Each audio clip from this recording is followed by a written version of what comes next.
भाजपचे दिवंगत नेते गोपीनाथ मुंडे यांचा आज दुसरा स्मृती दिन आहे। आजच्या दिवसानिमित्त राज्यातले हजारो कार्यकर्ते परळीतल्या भगवान गडावर दाखल झालेत। आजच्या दिवसानिमित्त गोपीनाथ मुंडेंचे विचार सांगणाऱ्या एका खास रथाची निर्मिती करण्यात आली आहे आणि प्रत्येक गावागावात हा रथ फिरवण्यात आला होता।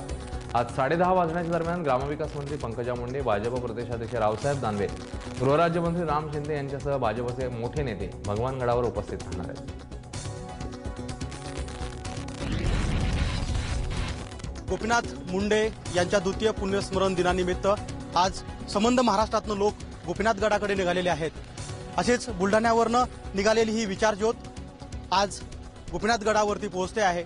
एकूणच मागच्या 2 वर्षापासून महाराष्ट्रामध्ये, देशामध्ये ज्यावेळी राजकीय अस्थिरता आलेली आहे, ज्यावेळी राजकीय मोठा प्रश्न आलाय, त्यावेळी आपल्या राजकीय नेत्याची आठवण या लोकांनी काढलेली आहे। म्हणूनच या नेत्याला स्मरण करण्यासाठी आता ही सगळी लोक महाराष्ट्राच्या कानाकोपऱ्यातून गोपीनाथ गडाकडे पोहोचताना आपल्याला पाहायला मिळतात। एकूणच बुलढाण्यावरून निघालेली ही गोपीनाथ मुंडे यांची विचारज्योत जवळपास 70 ते 80 गाड्याचा हा ताफा आहे, हा आता गोपीनाथ गडाकडे पोहोचतोय आणि गोपीनाथ गडावरती आज एका कार्यक्रमामध्ये या सगळ्या गोष्टीचं स्मरण केलं जाणार आहे।